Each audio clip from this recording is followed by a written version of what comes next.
all our viewers who are out there. I go by the names MC Paripedibade Shuji, live for City TV. I need to tell you guys that tonight we're having a discussion, and I'm joined by my friend who is a staunch political analyzer. And basically, we shall be talking about the political affairs of the country.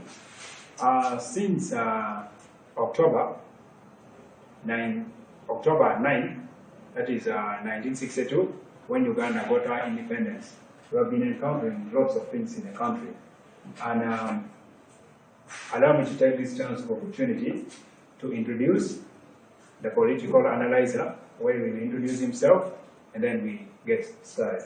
You're welcome.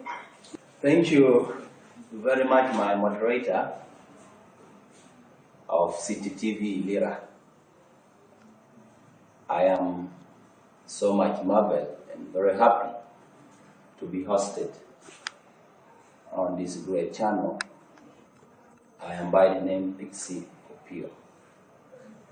A true Ugandan, a citizen by birth. So I'm proud to be Ugandan. I always want to engage myself into every affairs of Uganda. As son of the soil, I love to be updated, and I like to speak my voice to the voiceless. True. This is our country.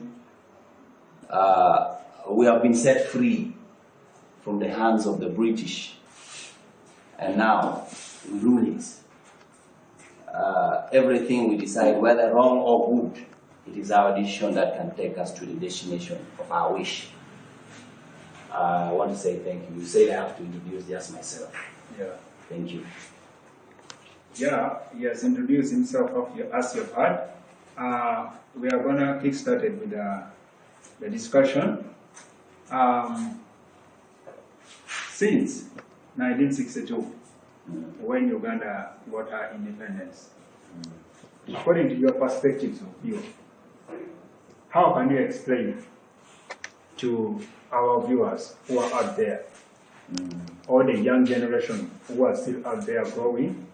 Because I believe, and I know they are doing SST, where the politics of Obote comes in, Idi Amin, all those things. How can you address that to the young generation who is out there? Yeah, thank you, my moderator. Many things has changed in the political arena of Uganda. From 1962, the 9th of October, as you say, when Uganda attained our independence and started living on their own. We started doing our own things. We are not being governed by another people. We know the British or others. We are given freedom to vote our own leaders, the indigenous people of our own, from the grassroots to the national level. Yes. Even we are given the opportunity to vote our people to go to the councils in East Africa and even Africa-wide. Yeah. I want to explain from 1962 to 1966, there had been a president called Sir Edward Mutesa. That was the first president who ruled Uganda for 6 years. Yes. I mean 5 years, I mean to say 5 years. Apollo Milton, son of the soil, or what, took from him. From then, that is 1966 to 1971. That was Obote 1. And Idi Dadamin also came in 1971 to 1979. Geoffrey Binaisa, 1979 to 1980. Paul Mwanga from 1980. He also ruled a little bit. And Apollo Milton again for the second time came from 1980 to 1985. Tito Kelo Lutwa Sandbacholi ruled from 85 to 86. And Yoweri Kaguta Museveni from 86 up to date. Now, this one tells you how things have been going. Some other people stayed for less than a year. Others stayed for months. History in Lango here also tells about a certain man. I think he comes from those saints of Agwada, who also was entrusted with power for 3 days. That was hard. So when they are counting presidents in Lango here, they say there are two, including Obote. Really? Yes.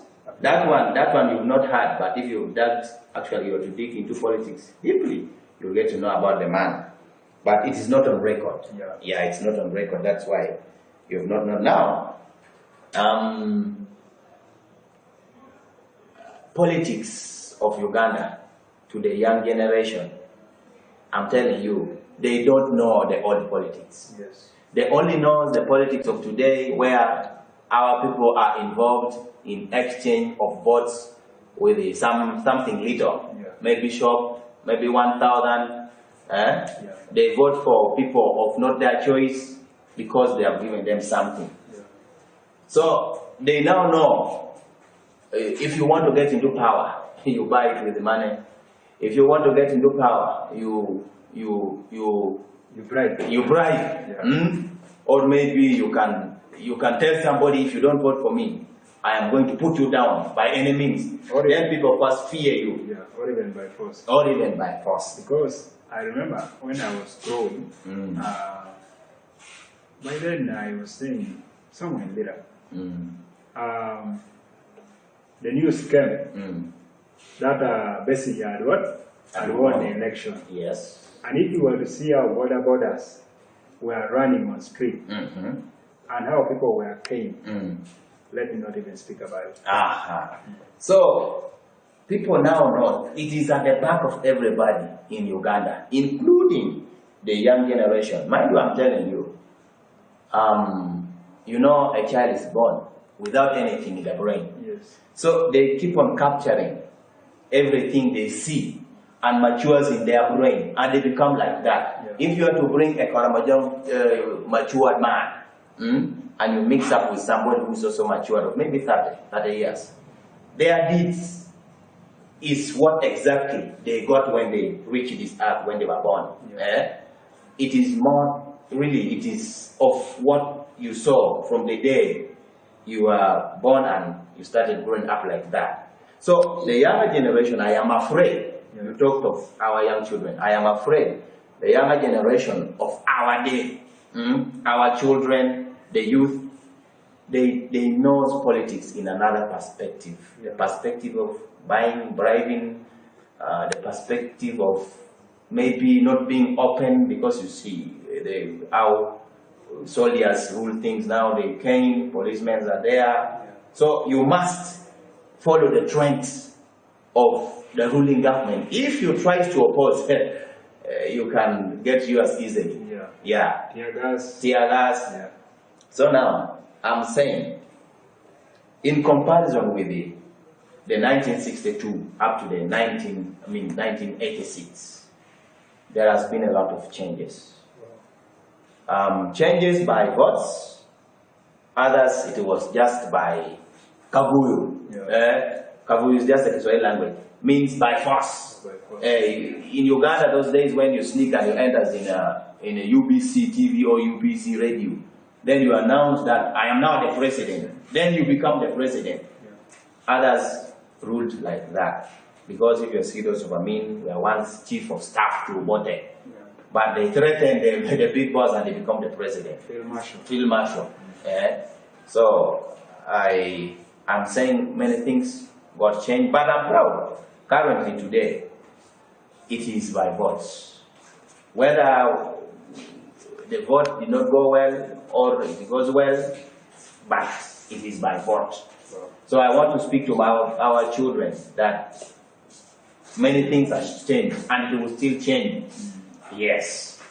And according to the trend, starting from Mutesa, then up to date, which leadership among all these presidents have you seen or did you encounter as the worst one?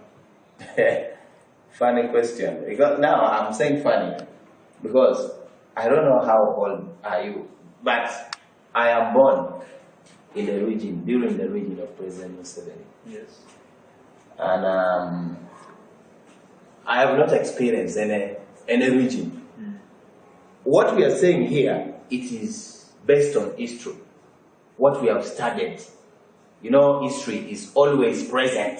Yeah. I can only tell you if I'm based on the present things that I saw, because your question is direct, like what I've seen. Yeah. I can only tell you the current regime. Yes. If maybe being fair, then I will compare with my history. I don't want to be biased. The present regime is even not all that bad. It is fair to every people. But you know, even in America there, let me bring this comparison. Even in America, politics is a game of the brain. Yes. It's a do or die game. If somebody wants to get into power, the person will do anything to make it, or for him or her to succeed through. Wow. Now, our current regime allows a democratic vote, whereby a candidate is allowed, a political group is allowed to pick their form. They also nominate a candidate of their own and allow citizens to vote, which then means what? It means we are free. The region is free and uses the ideals and the will of the citizens. So I think it is democratic to vote.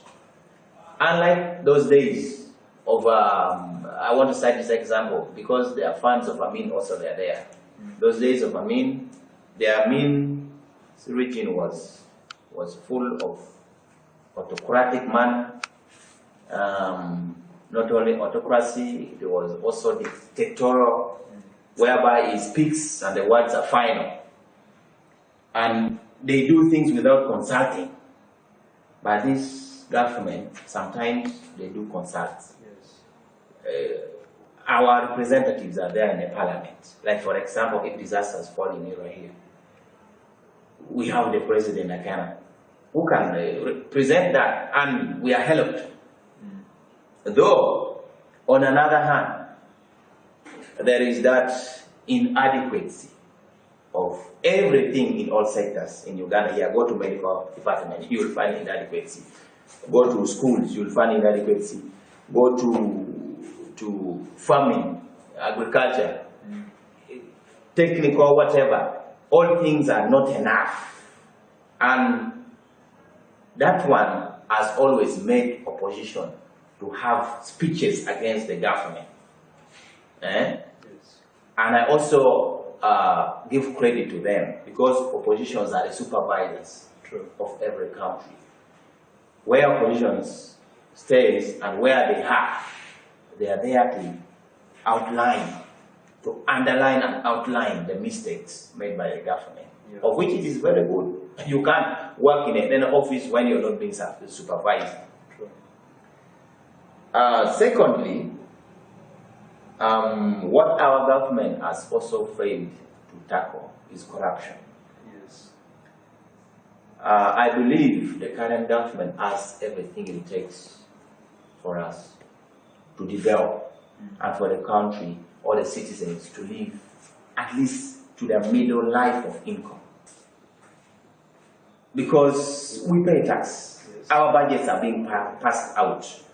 Huge amount of money. Yeah. Our government also gets loan from international bodies, from bodies like World Bank. Yeah.